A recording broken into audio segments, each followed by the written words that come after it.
Hi there, my name is Madi and I'm a Colorado knitter. This is my YouTube channel all about knitting, making, yarn, all the fun things I've been working on the past few weeks. If you're new here, thank you for tuning in and I hope you enjoy. You can also find me on Instagram at Colorado Knitter and on Ravelry at Colorado 5 Knitter.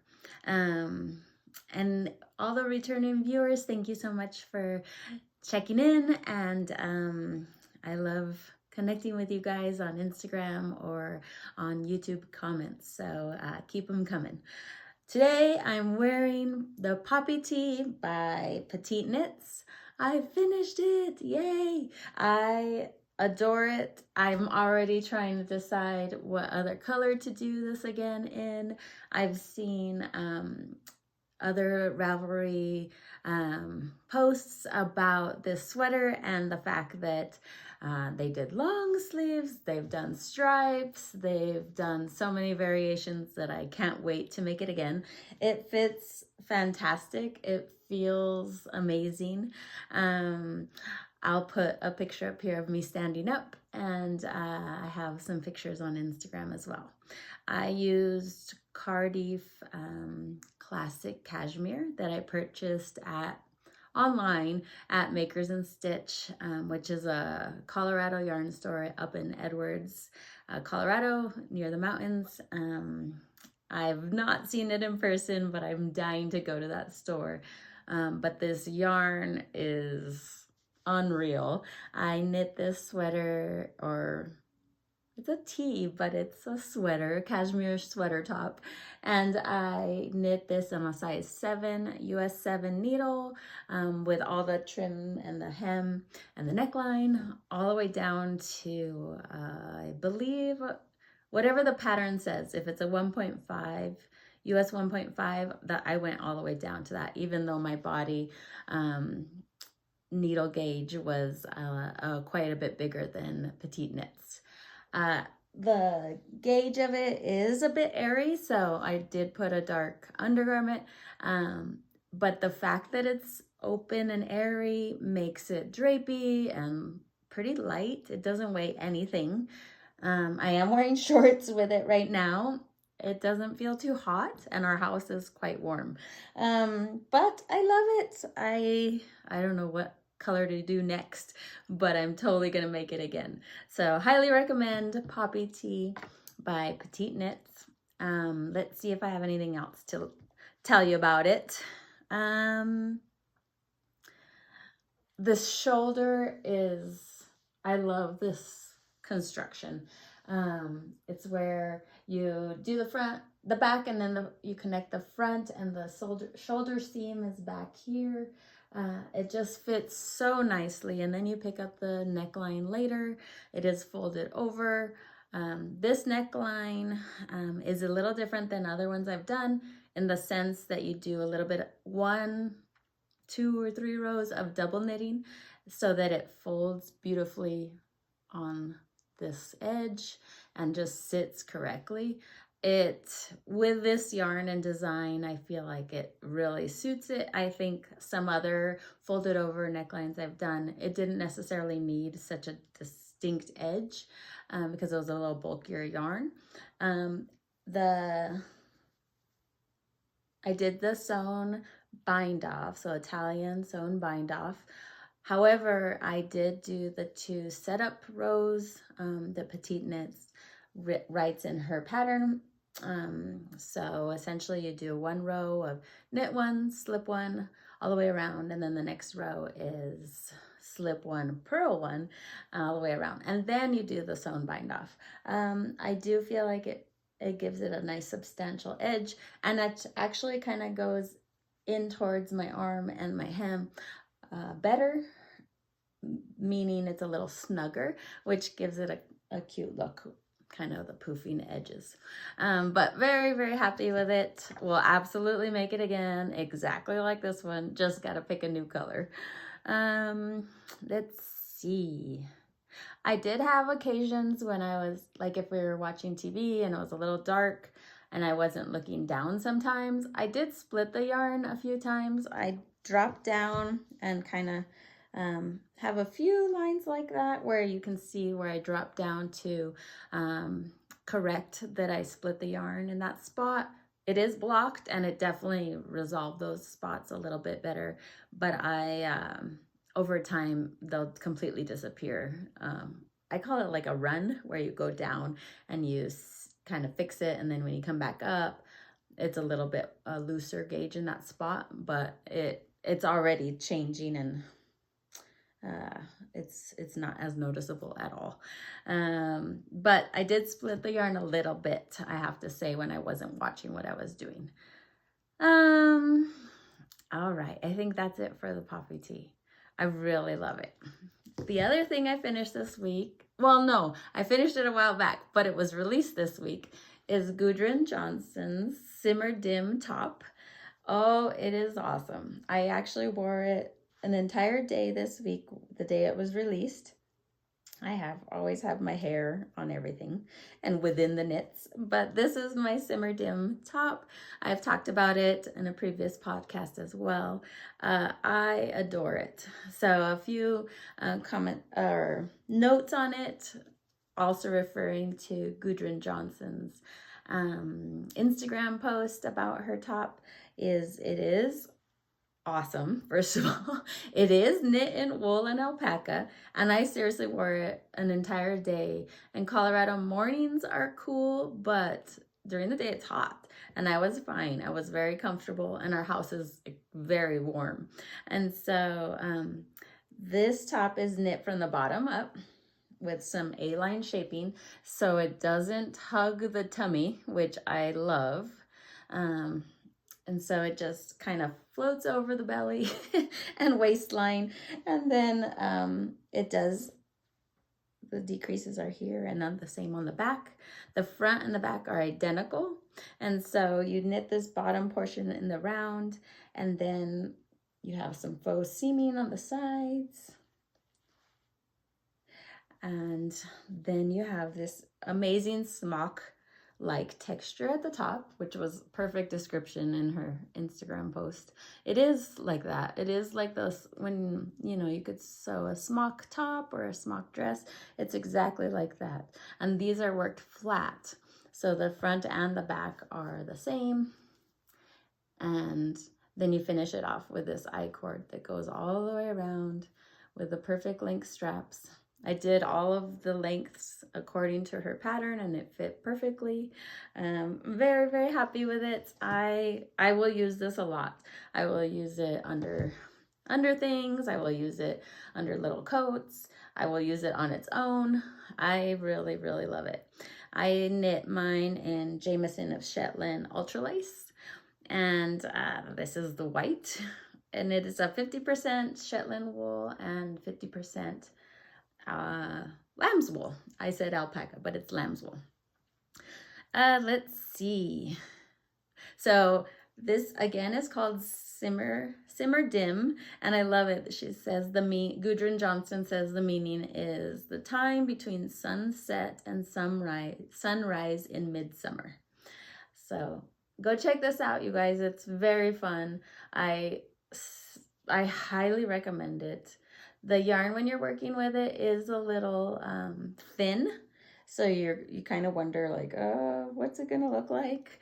But once I finished the body and the round, I was so curious that I blocked it, and it blooms so beautifully, and it feels amazing. I'm very impressed. I do think it blooms, so this is a lace weight, but I do think it blooms quite a bit, that you could use a fingering weight yarn and still get gauge for this. All right, so that's 2 finished objects to show you. One's a new release on Ravelry, and then the poppy tee, which has been knit many times by many people. This is gonna be a short video because it is summertime chaos in our house. Let's see, it's June, I don't even know, a Monday, June 24th, 2024. But I want to keep connecting with you guys during the summer and sharing what I've been up to. But it's a full house. Okay, so what I've been working on mostly this week is my love letter top. My love letter top I have showed a few times, but I've gotten pretty far on the body. I'm actually on the very last chart before the hem ribbing to finish it off. I'm pretty slow at these bobble rows, and that's what I'm on right now. So it's a section of bobble rows, and I haven't woven any ends in, but this is my love letter.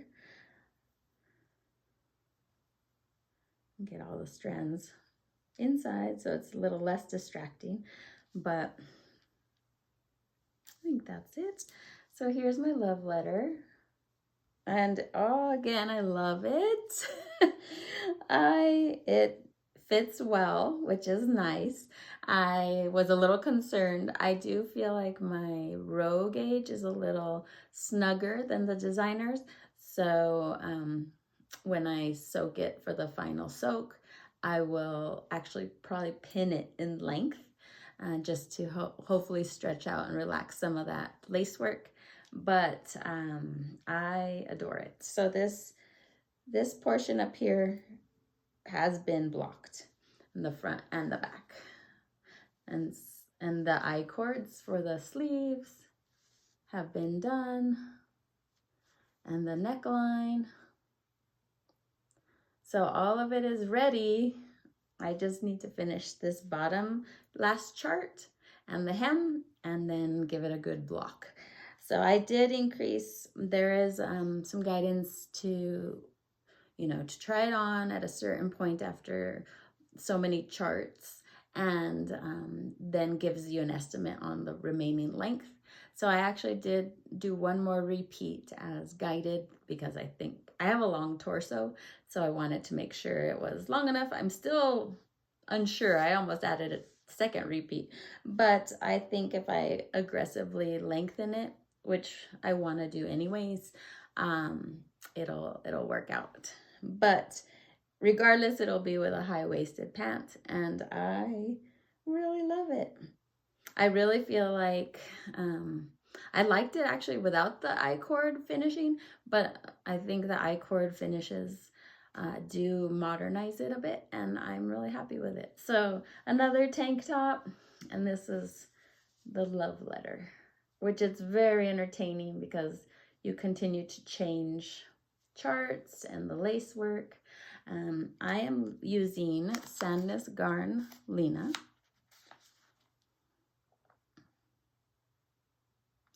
And Lina, I buy my Lina from the knitting place in New York. I buy it online. And this is, the composition of Lina is 53% cotton, 33% viscose, and 14% linen. So I kind of wanted to talk a little bit about that composition. I didn't do too much research on it, but I wanted to link a website below in the notes below, and I'll pop it up here as well. The website I wanted to link you to is Sister Mountain. Yeah, sistermountain.com. They talk about linen and how linen is made and the benefits of linen. Now, Sandnes Garn is only 14% linen. So then I was wondering, okay, well, what is viscose? Because this is entirely plant-based. Now, viscose is also plant-based. However, it is more of a semi-synthetic because it is made of wood pulp and cotton pulp. However, the manufacturing of it does require some chemicals. So I believe that is why it is more of a semi-synthetic. But I love it. It is, I have noticed that if I'm not relaxed or like say working the bobble rows where I'm so slow at, I do feel my hands getting a little bit tired because it doesn't have much give like a wool would. So wool to me is kind of bouncy and elastic and stretchy. This is just, it is what it is. It is definitely more of that cotton feel, but I feel like maybe with the viscose, it's a little slicker, so it doesn't stick to my needles as much, if that makes sense. But I need to kind of research a little bit more about these blends. But if you're looking for 100% plant-based with viscose being manufactured with some synthetics, meaning chemical treatments, this is all plant-based, and it's quite lovely for very warm climates. I do think this can be machine washed, but I don't dare. I won't be doing that, but I really am happy with it. So love letter, go check it out. It's very fun. It's pretty quick. Other than the bobble rows, those are not quick for me. I do have markers at every repeat so that I don't get as lost. That helps me a lot for repeats such as lace or color work. Let's see what else I can add in here for you. Love letter, talked about the linen, the Lena. I almost said linen quill because I always am working with linen quill.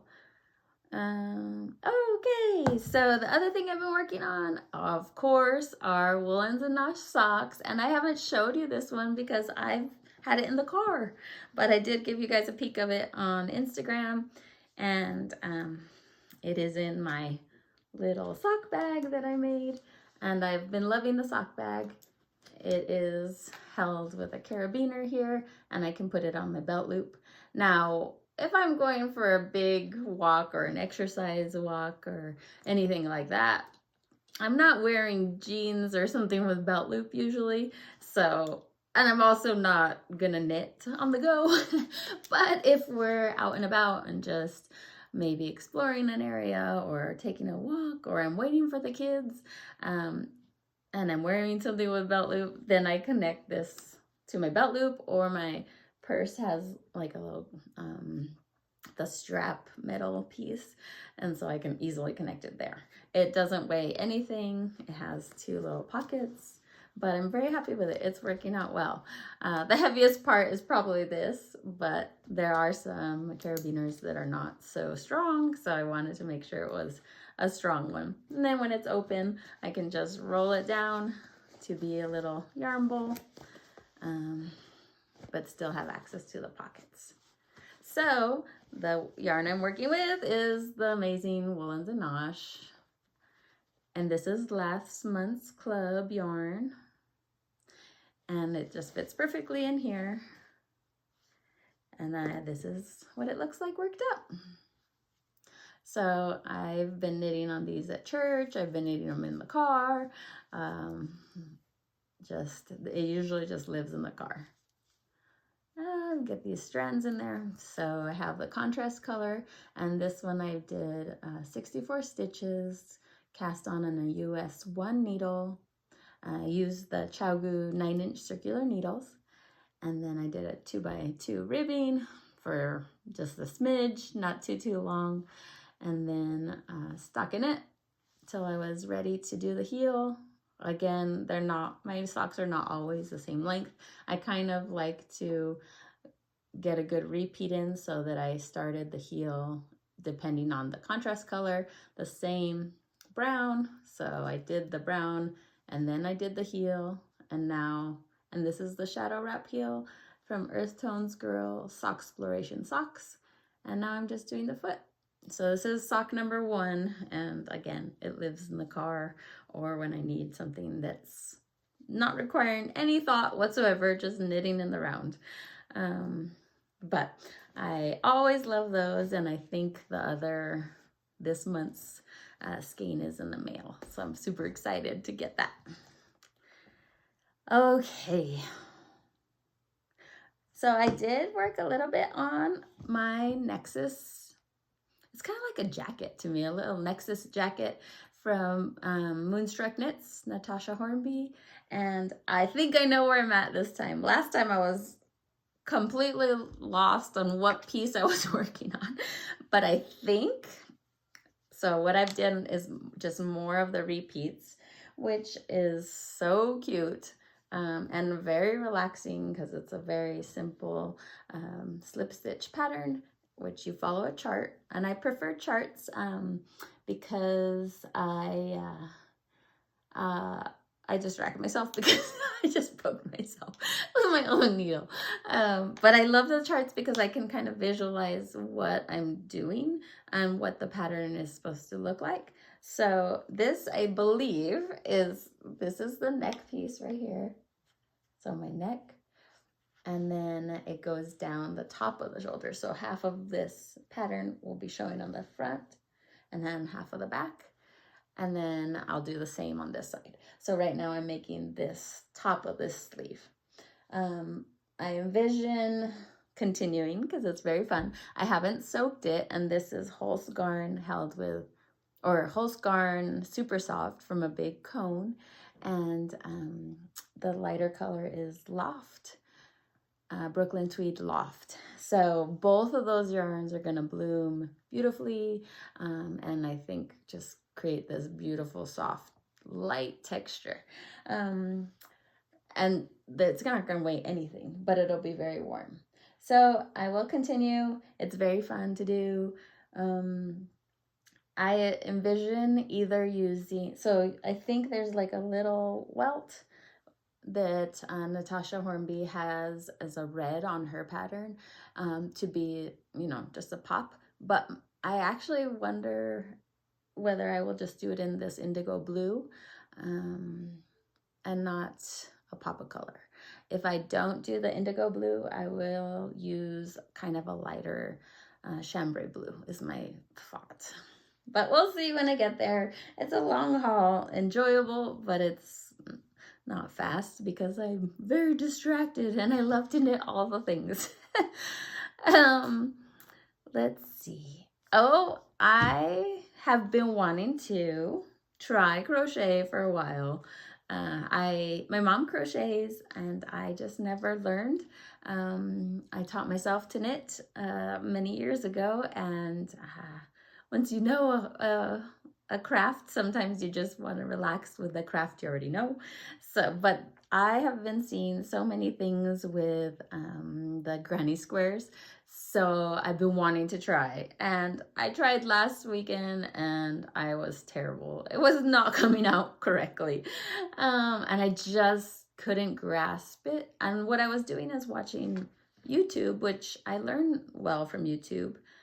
But sometimes I kind of need a list of like, so in crochet, for example, I wasn't envisioning what I was doing. I didn't know if there was a pattern repeat, like making these clusters. I just was following each little step and pausing the video and then just lost essentially. I tried a couple beginner granny squares, and then I finally just went to Tanis Lavalley's Tanis Fiber Arts YouTube video that she has for the Jethro.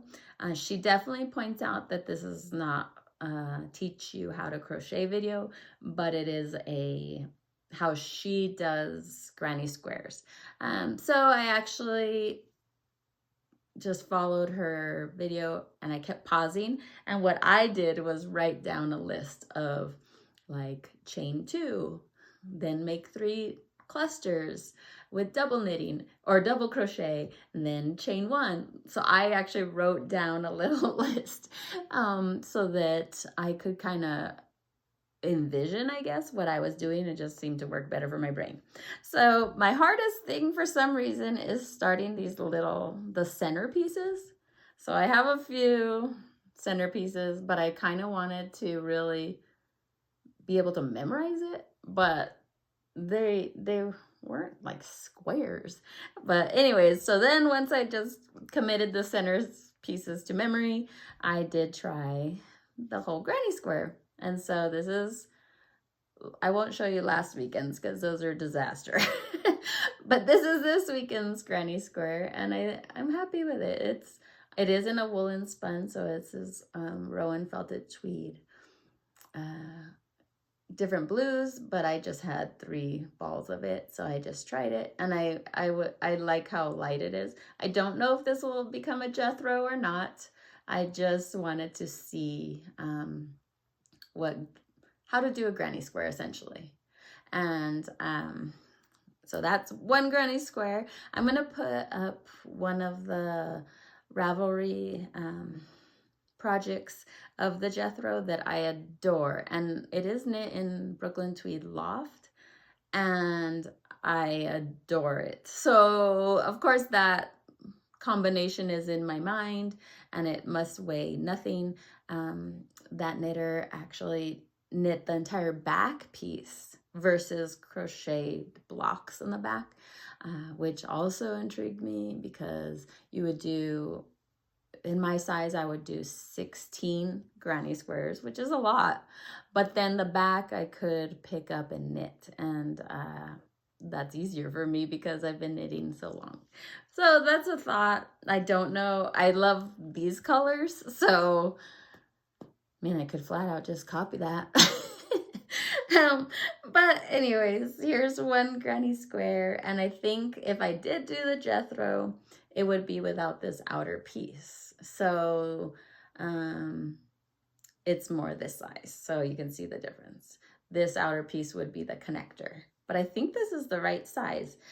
I don't know the lingo for crochet, but Tanis Lavallee asks for an F crochet hook, 3.75 millimeter, and this is a Clover something. I'll link it below. I got it on Amazon. It's kind of squishy on the base. It's comfortable. I think I'm a loose crocheter, which is interesting because I'm a tight knitter. But this is supposed to be 5 inches, and it is. And then without the connector, I assume is, you know, a little bit smaller. And then I had to see what it looked like in all neutral. And this is what it looks like. And it's the same, it's a little smaller, this one. So Rowan Felted Tweed's a DK. This is the Loft, like that one I showed you up here. And it's a little smaller, but Loft is a fingering weight. So pretty fun. We'll see. I'll probably put these on my wall. I think I have it committed to memory, but I have my little jotted out notes. The hardest part is the centerpiece for me, probably because I just can't see it as well. Once I get to these, I can see where I'm going in to make it. But if you're new to crochet, what kind of helped me was really recognizing what I'm doing at the corner, at each corner. So you're actually knitting 2 sections of clusters and a little deeper edge so that you lengthen it. But that kind of helped. If you guys have tips and tricks or good videos or links or books, let me know. This is definitely my first crochet experiment. I have done like the crocheted, what's it called? Provisional cast-ons. So I did know the chain stitch, but I didn't know other things. So, and I don't know other things, but it feels really light. They're fun. I like them. I will see where this goes. Probably just on the wall. All right. So that's my crochet. I've actually been wanting to try Tunisian crochet, and I'll speak about that in a little bit. Okay, the other thing I've been working on, and the last thing I think we'll talk about for this week, is this beautiful Primrose. I've only worked on it. So when I have so many whips, I actually kind of just pick one to work on either that day, or if it's close to finishing, like Love Letter, I'll work on it till it's done.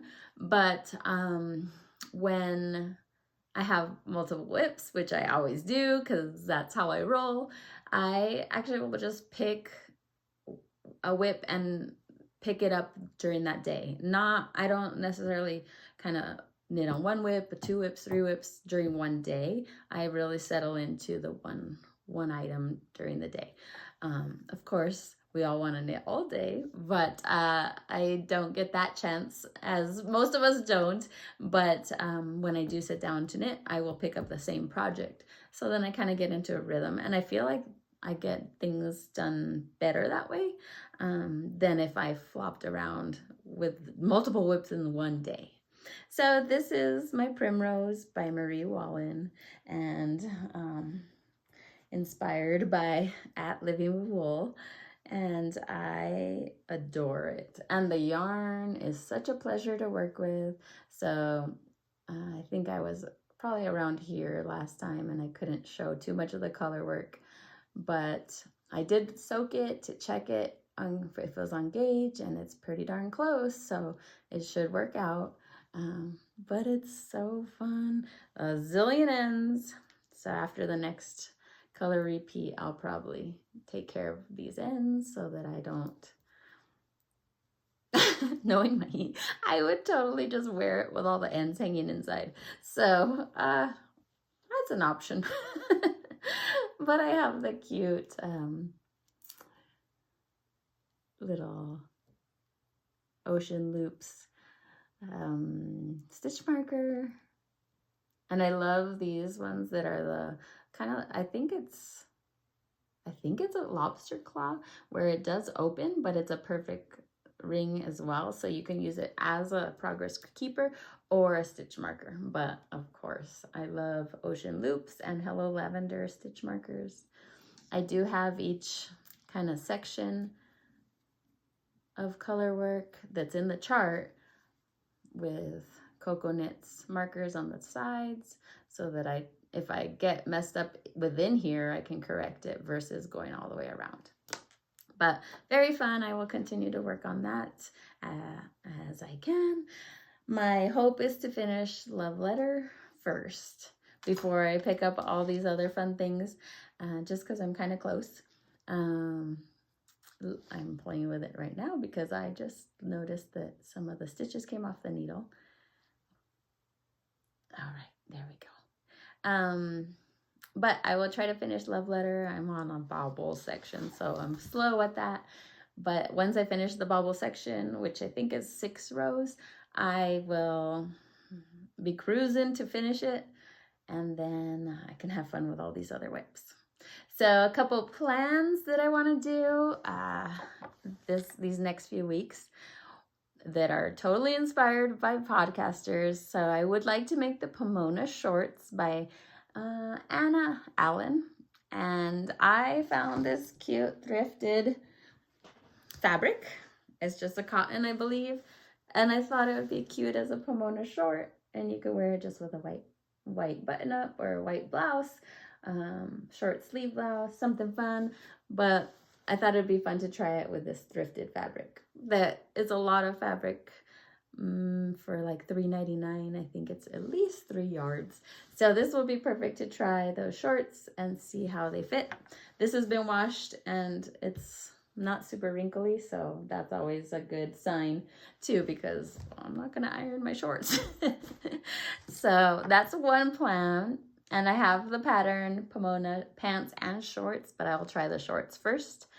And then I think I'll probably make size 6. After watching what Mariel made, she had made the pants. I was gonna make some cute green shorts next. And she also made a size 6 pants, so I think I'll try the size 6 shorts. The other thing I wanted to try is Tunisian crochet. I watched Wool and Wish's podcast, and they're both so creative. I think they're sister-in-laws, and they're so fun to watch and very inspirational. But she talked about Tunisian crochet and showed this blanket she started that was, I gasped. I really went, and I rewound it and looked at it again. But as if I'm watching a VCR, rewound it. I went back a little bit and checked out her Tunisian crochet. And then she's so sweet. She posted a whole YouTube tutorial on how to do Tunisian crochet.